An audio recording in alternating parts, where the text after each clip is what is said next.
Bienvenue sur Jazz Polémique, aujourd'hui une petite vidéo pour parler du tribunal médiatique de TPMP. Sur le banc des accusés pour la seconde fois, l'influenceuse TikTok qui avait fait une vidéo et qui ironisait sur la rumeur des bébés dans un four. Pour rappel, il y a quelques semaines encore, il y avait une rumeur disant que des membres du Hamas, lors de l'attaque du 7 octobre, avaient placé des bébés israéliens dans des fours pour les calciner.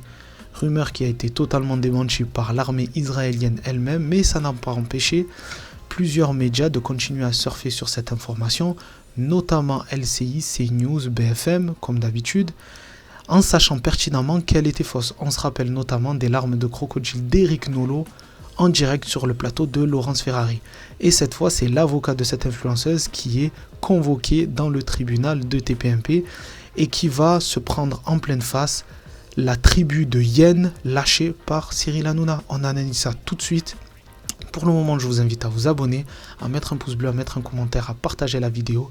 Et c'est parti, premier extrait. Je trouve que c'est un moindre mal, vu l'audience qui a été catastrophique. Et je trouve que c'est un moindre mal. Et si jamais elle est condamnée in fine à ça, c'est déjà un miracle. Parce que je trouve que les avocats ont perverti l'audience. Je vous le dis les yeux dans les yeux, vous avez été bons, mais ils ont perverti l'audience. C'est-à-dire qu'elle a réussi à passer pour une femme lambda. Je suis pas influenceuse, je suis pas mannequin, j'ai rien fait. Finalement, bon, j'ai pas vraiment dit que le Hamas est un mouvement terroriste, etc. Donc, ils ont réussi un peu à ridiculiser le propos. Moi, j'ai été choqué par votre stratégie. C'est une très bonne stratégie d'avocat, mais je trouve que c'est pas moral, je tenais à vous le dire. Alors, il voulait quoi en fait, Verdez? Il voulait le goulag, de la prison ferme, il voulait quoi? Et en plus, il est choqué sur le terrain moral, mais tu invites un avocat. Il va te parler de droit. Si tu veux parler de morale, tu invites un influenceur, un éditorialiste, qui tu veux, mais pas un avocat, il va te parler de droit. Donc pleure, Verdez. J'écoute, si vous parlez de perversion juridique peut-être, ce que nous avons fait, c'est faire notre travail, c'est-à-dire qu'il y a des infractions qui aujourd'hui sont légiférées et nous avons une norme suprême en France qui s'appelle le Conseil constitutionnel. Et lorsque nous autres avocats, parce que nous ne faisons pas de morale, nous faisons du droit, eh bien si cela irrite certaines personnes et que ça vous gêne et que ça vous chagrine, que nous fassions du droit et développons les arguments, je veux bien l'entendre, mais en réalité, nous raisonnons dans deux partitions différentes. Voilà, en bref, il lui dit pleure, Verdez. Pleure bien fort, parce que là tu es en train de me parler de morale, mais au tribunal, ta morale, elle sert à rien du tout, c'est le droit qui va parler. Et si tu n'es pas content des 10 mois de prison avec sursis, ben change le code pénal, c'est tout. Voilà ce qu'il est en train de lui dire, et il a bien raison. Voilà, deuxième extrait. Oui, moi, le seul fait que vous, maître, soyez content des réquisitions, ça prouve que vous attendiez peut-être à plus, et que si vous attendiez à plus, c'est qu'elle méritait plus, et donc je suis choqué qu'elle n'ait pas eu plus. Et je suis surtout choqué que le fait que, qui a peur d'un sursis? Personne, ça fait peur à personne, donc ça n'a pas valeur d'exemple. Vous entendez? Qui a peur d'un sursis? Personnellement, moi, j'ai pas envie d'être condamné à du sursis. Peu importe pour quelle raison, j'ai pas envie d'être condamné avec du sursis. Et ça traduit quelque chose en réalité. C'est que ce groupe de personnes, enfin ces gens-là, que ce soit la classe médiatico-politique mais même artistique, le taux de délinquants de ces groupes-là est tellement élevé qu'en fait ça veut plus rien dire d'être condamné par la justice, que ce soit à du ferme ou encore plus à du sursis. Et c'est pour ça que Jean-Michel Maire il te dit mais qui a peur du sursis? Ben, les gens lambda, les gens de la vie réelle, ils ont peur. Mais ces gens-là, ils en ont plus peur parce qu'ils côtoient tellement de délinquants autour d'eux que pour eux, c'est quelque chose de normal. Pour ne pas avoir valeur d'exemple, vous avez bien raison. Ça n'a pas valeur d'exemple, un sursis. On sait que c'est quelque chose qui plane au-dessus de la tête. Bon, ah oui. Mais ça ne sert à rien. Quoi. Non, mais ça n'a pas valeur d'exemple. Pas de valeur d'exemple. On va le refaire derrière. Pleure Hanouna, toi aussi. Pleure. Parce que le live TikTok où il y avait des sionistes qui pleuraient, enfin qui pleuraient même pas, non, qui chantaient et qui se moquaient des enfants palestiniens qui étaient morts en disant il n'y en a plus dans les écoles parce qu'on les a tous tués, etc. Eux, ils n'auront même pas du sursis. Mais ça, tu t'en fous. Tu diras rien du tout. Donc pleure. Mais ce qui me surprend, moi, c'est que vous sentiez que je matérialise une joie là où je la donne pas. Non, mais vous me sentez spécialement joyeux? Non, mais vous étiez plutôt content des réquisitions. Mais non, à quel moment est-ce que vous avez vu que j'ai dit que j'étais là qui vous a dit que c'était pas une victoire, vous avez dit non, c'était pas du tout, j'ai dit que j'ai fait valoir des arguments de droit. Je vois pas où est-ce que je suis en train d'exciper, de montrer une joie. Vous parlez de façon totalement technique, monsieur. Vous parlez de façon totalement technique. Comme l'argument est tombé à l'eau, allez, on switch, le deuxième prend le relais. En fait, c'est un relais jusqu'à trouver la faille.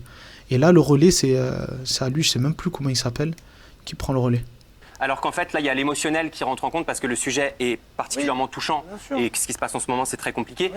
Moi, je me dis, en fait, quel exemple on donne? C'est-à-dire que maintenant, en fait, on va pouvoir continuer, on va se dire, de toute façon, il ne va rien m'arriver. Je vais continuer à dire ce que je veux sur Internet, il ne m'arrivera strictement rien de concret. Et c'est ça. La procédure qui est intentée contre cette influenceuse, en réalité, c'est un exemple qui est donné à tous ceux qui voudraient contredire la version officielle, l'ironiser, s'en moquer, etc., etc. En disant, même si c'est faux ce qu'on est en train de dire, même si notre version est fausse, on va te faire une procédure bâillon, on va te faire condamner. C'est ça en fait, c'est ça moi que je vois plus loin. On essaye de bâillonner toutes les voix dissidentes en faisant un exemple. Le message qu'on est en train de faire passer. Et les gens ne peuvent pas l'accepter. Vous comprenez ça? Non, mais ce que je comprends, c'est qu'il y a un droit en France, monsieur, si vous voulez. Vous parlez toujours techniquement, alors qu'il y a un moment, c'est un sujet qui touche à autre chose. Troisième chroniqueur, pleure. Pleure toi aussi, c'est le droit, que tu le veuilles ou pas. Tu voudrais l'envoyer en prison pour 20 ans si tu veux, mais il y a encore un peu de justice en France. Il y a encore le droit qui s'applique. Et si elle n'est pas condamnable à de la prison ferme, tu peux pleurer, pleure toutes les larmes de ton corps. Et arrête de parler de morale. Je vais vous montrer dans d'autres séquences que quand ils ont plus d'arguments sur le terrain du droit, ils parlent de morale, mais dans d'autres affaires, comme ils n'ont aucun argument sur le terrain de la morale, ils vont te parler exclusivement du droit.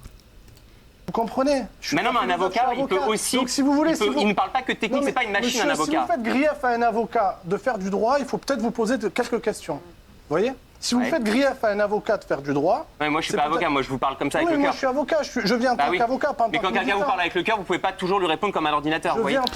Pleure, mon gars, si t'es pas content d'avoir quelqu'un en face de toi qui est un minimum solide et qui va te parler de choses factuelles.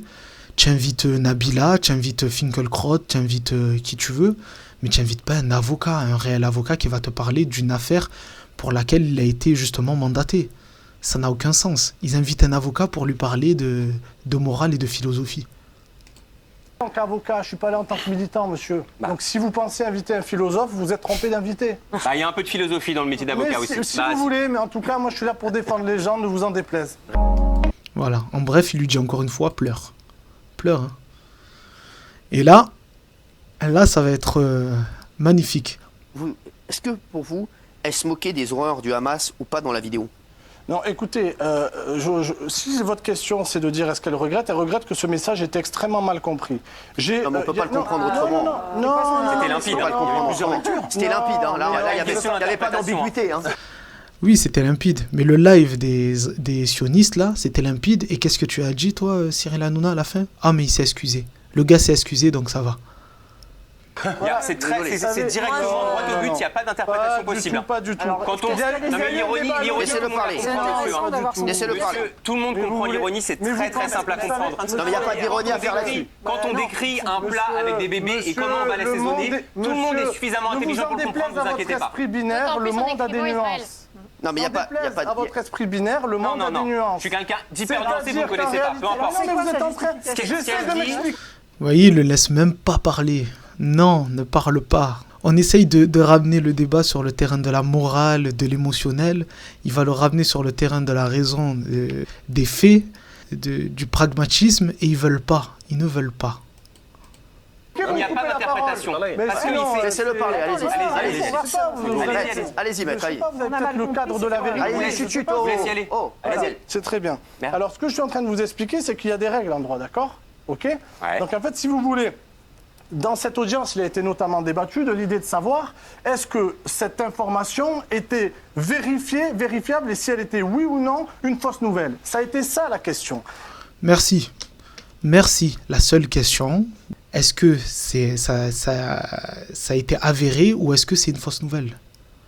Parce que dans ce cas-là, il faudrait condamner Charlie Hebdo. Je vous rappelle cette une de Charlie Hebdo où il se moquait des massacres au Rwanda, et notamment du père de Stromae qui a perdu son père dans la guerre civile au Rwanda, et qui faisait la une en disant Papa Outé et en montrant des membres coupés. Parce que cette guerre, elle a été faite notamment avec des machettes et on découpait les membres des gens. Donc est-ce que Charlie Hebdo doit être condamné? Il est où Charlie? Et donc, pour faire l'apologie du terrorisme, la question juridique qui s'est posée, peut-on faire l'apologie de quelque chose qui n'est pas avéré? C'est ça la question qui s'est posée dans la salle d'audience. Maintenant, vous pouvez vous surexciter si vous le souhaitez. Vous entendez, c'est très grave de se poser la question de est-ce qu'on peut faire l'apologie de quelque chose qui n'est pas arrivé? Waouh, waouh. Non mais je dis pas. Non mais attendez, s'il vous plaît, je peux pas à 360 degrés. Oui, mais attends, explique. Ce que je suis en train de vous expliquer, c'est que vous pouvez expliquer si vous souhaitez que moralement vous trouvez ça inadmissible. Il n'y a pas de difficulté. Ce que je vous dis moi, c'est que juridiquement, pour qu'une infraction soit constituée, il faut des éléments. Ouais. Voilà. Maintenant, vous pouvez décider comme un seul homme de me dire. C'est comme j'ai dit. C'est comme je l'ai dit, vous pouvez faire votre réunion entre vous, mais dans ce cas-là, vous invitez pas d'avocat. Vous restez entre vous et vous la condamnez, vous la chargez bien moralement. Grand bien vous fasse, mais sur le terrain juridique et du droit, elle ne sera pas condamnée. Voilà. C'est ça. Est-ce que vous moralement, vous trouvez ça inadmissible? Moi, j'ai pas à me positionner. C'est quand même fou que Géraldine Maillet nous parle de sur le terrain de la morale. Hein. Regardez comme elle sourit. Sur le terrain de la morale, elle va te parler de morale. Eh bien, j'ai envie de vous montrer un autre extrait. Où Géraldine Maillet, là, elle va pas te parler de morale. Hein. On est en train de parler du policier qui a tué le jeune Naël hein, pendant cette affaire. Elle va pas parler de morale, elle va parler que des faits. Écoutez, elle n'a pas la même... elle n'a pas la même sensibilité cette fois. Vous, Jean Messia, vous êtes là aussi sur... Je peux réagir pour les 4 mois de prison, moi, non pas? Pour les 4 mois de prison, est-ce que vous trouvez normal qu'il ait pris 4 mois? Moi, je pense que c'est normal qu'il ait pris 4 mois, en fait. Vous avez vu le périph' de Naël ou pas? Parce que donc il y a eu la vidéosurveillance, on a vu son périple, donc il roule, il manque de percuter une dame avec une poussette, il manque de percuter un... Vous voyez comment elle est factuelle? Cette fois, elle a pris un bouquin, elle a pris des notes, elle a écrit exactement tout ce qui s'est déroulé, tu vois, comme si elle faisait une plaidoirie dans un tribunal. Voilà, là, elle est sur le terrain du droit, parce que sur le terrain de la morale, c'est indéfendable.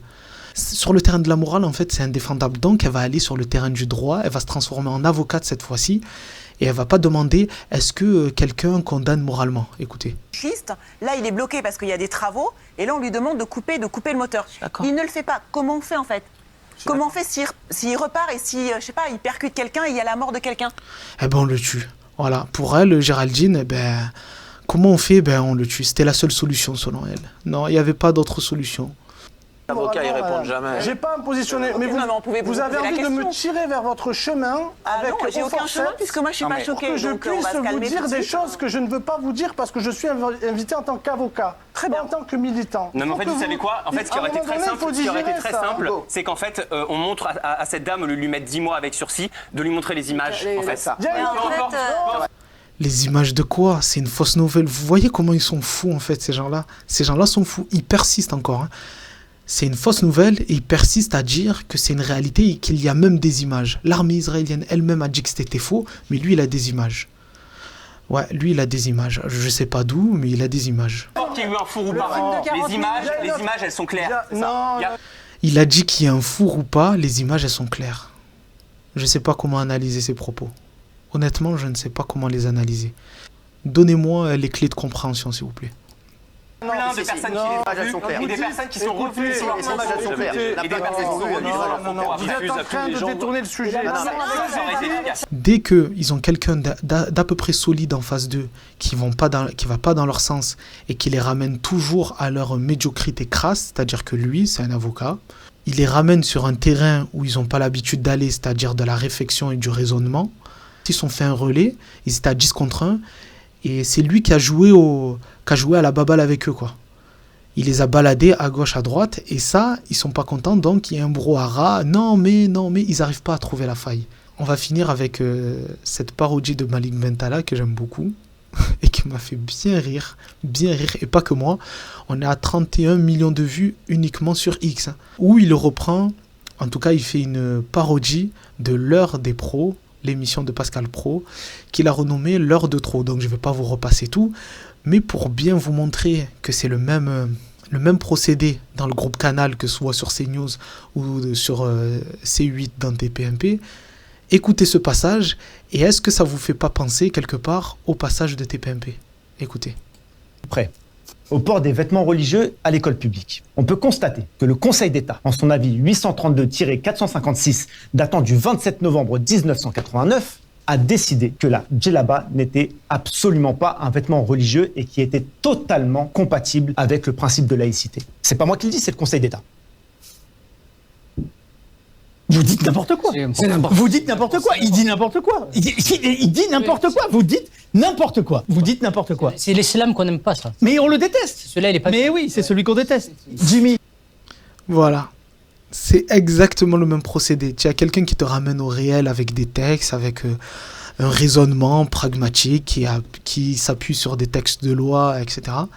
Et puis tu as un plateau qui, comme ils ont l'habitude de raconter de la merde, ben ils se disent mais on n'a aucun argument pour contredire ce qu'elle est en train de dire et ça nous plaît pas. On va faire du brouhaha pour passer à autre chose. Voilà. Donc dites-moi vous ce que vous pensez de tout ça, du tribunal médiatique qui est fait encore une fois sur TPMP. J'appelle à nouveau à boycotter en masse cette émission. La chaîne C8, la chaîne CNews, les boycotter à mort. Et puis voilà, dites-moi vous ce que vous en pensez en commentaire. Mettez un pouce bleu, abonnez-vous. On est 2800 maintenant. Ouais, on est 2800, c'est bien, mais c'est pas assez. Dans tous les cas, on est ensemble. Prenez soin de vous. Ciao.